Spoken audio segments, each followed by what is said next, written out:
is even more so special. You have a breed of soldier whose duties are shrouded by secrecy. They never look for recognition, and they live a life as quiet professionals. And many people never know of their deeds or understand that they work for a sense of job satisfaction and accomplishment that most folks can't understand. So I think this recognition tonight for Lava is well deserved. Now, many years ago, Lava and I shared an experience, and now I'll share it with you. The Sea Squadron deployed to Mogadishu in August of 1993. Lava was with us, but he was not in the Sea Squadron anymore. Lava had moved on and was part of us as the JSOC command team. There was something about him getting professionally groomed as a good staff officer. And I know it must have pained Lava to watch us go out on our first half dozen missions or so into Mogadishu. We had some successes. We even captured Osman Otto, one of Adid's primary financiers. And then in late September, our targeting dried up. And Sea Squadron, we went about our way trying to stay ready, maintaining our equipment, our shooting skills. And we had a pretty mean combat volleyball game going on.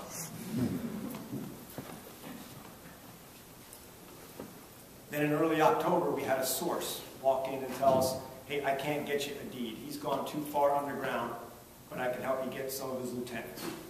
And on the afternoon of October 3rd, we launched on a target in the vicinity of the Olympic Hotel. The previous missions, our successes were based on our speed to strike and a quick exfil from the target. So we never gave the enemy a chance to organize and counterattack. Well, once we suffered a downed helicopter, the mission changed. And as you know, we are now committed to that part of town, that neighborhood.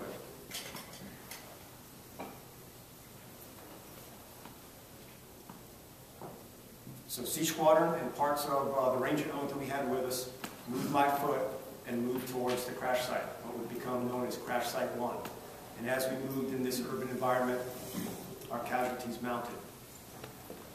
So back at the airfield where we lived and staged, Lava volunteers to lead the quick reaction force to the target. Because Lava knows, as a squadron member, how to link up with us and try to get to us by dark. Because getting there by dark would be key. And Lava had the daunting task of trying to lash up forces from not only the United States, but Malaysia and Pakistan. And Lava got frustrated by the time it took to get everybody together and get this thing coordinated. The relief force finally rolled out at about 11 p.m. Lava rode towards the front with the Malaysians and members of the 10th Mountain Division. And once underway, the relief force encountered ambushes and started taking casualties of their own. Because as they got closer to the crisis site, the crash site, things got more intense. And each time they would hit enemy contact, it was Lava that restored calm and got the convoy under control and underway again. And when the convoy approached a roadblock, the Malaysians chose not to go through it. They had the armored vehicles. Lava gets out, and with some help from soldiers from the 10th Mountain, clears the obstacle by hand under enemy fire, and then they make the decision they're going to move by foot to link up with us at our location. So from my position at the crash site, listening to the radio in my headset, I can hear Lava describe his challenges over the radio. So he's moved through the streets, we're hearing about his contact, and I remember thinking, just who is going to help who tonight?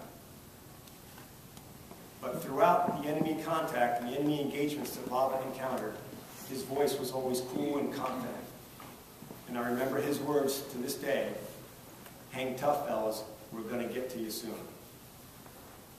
And that was just a tremendous boost to our morale. So Lava and crew arrived at our position just around 2 a.m. And the armored vehicles caught up to us a little bit later. So Lava gets on the ground, he links up with Captain Scotty Miller, who was the ground force commander, and they assess the situation and they start coming up with a plan on how they're going to get us all out of there. So we've got to get all the casualties ready to move. Casualties load up in the armored vehicles, and the armored vehicles are full. So everybody that could stand and walk got to experience what we later called the Mogadishu Mile. Just before dawn, we moved out. Lava knew the threat and the increased danger of taking the same way in that he came in, trying to go out the same way.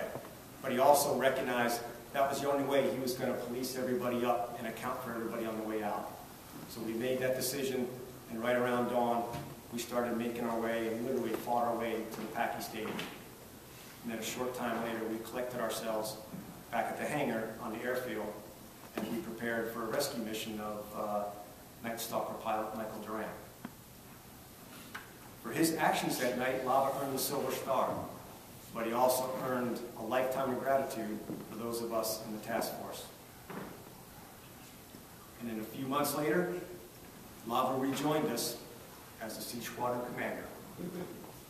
And I've had the privilege to serve with a lot of great leaders in nearly 30 years of service. And I'm standing here as witness tonight. Lava is among the best. And this recognition here tonight at the Thayer Hotel is a great recognition of his achievements. And I'm here to tell you, sir, job well done, and we are proud of you.